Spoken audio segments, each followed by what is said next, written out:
ဖြစ်ရမယ်ဒါလည်းကတော့ဒီကိစ္စကြီးကဒီကြီးကတော့လာတာစီးနေရတော့ဥရိုးလိုတွေရောက်လာပြီးပတ်သက်ပဲရောက်မလာဘူး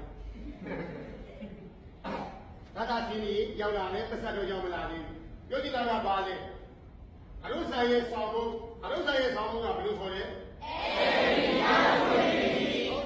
အရုဆိုင်ရဲ့ဆောင်းဖို့ကဧည့်သည်ဒီငါတို့ရဲ့မိသားစုဝင်ဖြစ်တယ်လူလူတော့ကျူသူရဟုတ်တယ်မလားဟုတ်တယ်ဧည့်သည်ဒီငါတို့မိသားစုဝင်ဖြစ်တယ်အဲ့ဒါကြောင့်ငါတို့ကလူနဲ့ငါတို့ကျူသူတွေကိုလူလိုက်တယ်မဟုတ်ဘူးဆိုရင်ငါတို့ကဒီဧည့်သည်ကျက်စရာပါတွေကိုငါတို့ကမလီးမစားဘူးဖြစ်နေတယ်နောက်တစ်ချက်ကဒါကဧည့်သည်တွေကိုငါတို့ကဘယ်လိုမိသားစုအရုဆိုင်ရဲ့ဆောင်းဖို့ကဧည့်သည်ငါတို့ရဲ့မိသားစုဝင်ဖြစ်တယ်ဟုတ်ပြီဒါဆိုဒါဧည့်သည်တော့ငါတို့အတွက်ဆိုရင်ရောငါတို့ကဘာကြည့်ရမလဲတိကျချက်က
ဒါတွေကဘာကြောင့်လဲလို့ပြန်စဉ်းစားကြည့်တဲ့အခါမှာငါတို့ကဘာလဲဝန်ထမ်းတွေကိုငါတို့က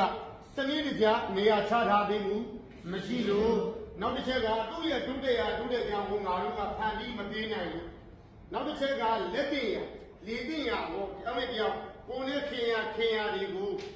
ဘယ်လိုပြောမလဲနေရာပေးမိတယ်အဲ့ဒါကြောင့်မလို့ငါတို့တွေကဝန်ထမ်းတွေရှားပါမှုကြုံတယ်စိုင်းရှင်တွေမှာလည်းအခက်အခဲရှိတယ်ဆိုင်ရှင်တွေမှာလည်းခက်ခဲရှိတယ်ဟုတ်ပြီဆိုင်ရှင်တွေခက်ခဲရှိတယ်ဆိုတော့ဝန်ထမ်းတွေရောကိုစုတာပေါ့ဝန်ထမ်းတွေဆိုရင်တနေရာနဲ့တနေရာအချိန်တွေကုန်ပြီးတော့တနေရာပြီးတနေရာပြောင်းသွားခဲ့ဒါတွေကယူယူသားပြောမယ်လို့ပြည့်ချက်ငါတို့ကမျှတမှုမရှိလို့မျှတမရှိလို့အဲ့ဒါကြောင့်မျှတရှိဖို့အရင်ဆုံးရေးကြီးတယ်အချိန်ကြီးမှမင်းတို့ဒီနေရာတွေမှာဒီစကားတွေလာပြောတဲ့အခါမျိုးဆိုရင်မျှဖြစ်ဖို့လိုတယ်နောက်ပြီးတော့သေချာစနစ်တကျနဲ့စနစ်တကျဒီလုပ်ငန်းတာဝန်ကိုခွဲပေးနိုင်ဖို့ငါတို့လိုတယ်နော်ဒီဆိုလိုချင်တာကငါတို့လက်တင်ရအောင်ကိုနဲ့ခင်ရတွေကိုငါတို့တွေကနေရာကောင်းတွေပြီးထားဖို့တော့မဟုတ်ဘူးအဲ့ဒါဆိုရင်ဝန်ထမ်းတွေဘယ်တော့မှမြဲမှာမဟုတ်ဘူးနောက်ချက်ကမင်းတို့ရဲ့နေရေးထိုင်ရေးစားရေးတောင်ရေးကျန်းမာရေးအစားငါတို့ကတာဝန်ယူပြီးဖို့လိုတယ်အခုဆိုရင်ငါတို့ဒီဆိုင်မှာဝန်ထမ်းတွေငါတို့ဒီမှာဆိုရင်ဒီဆိုင်ကိုငါတို့ရောက်လာဒီ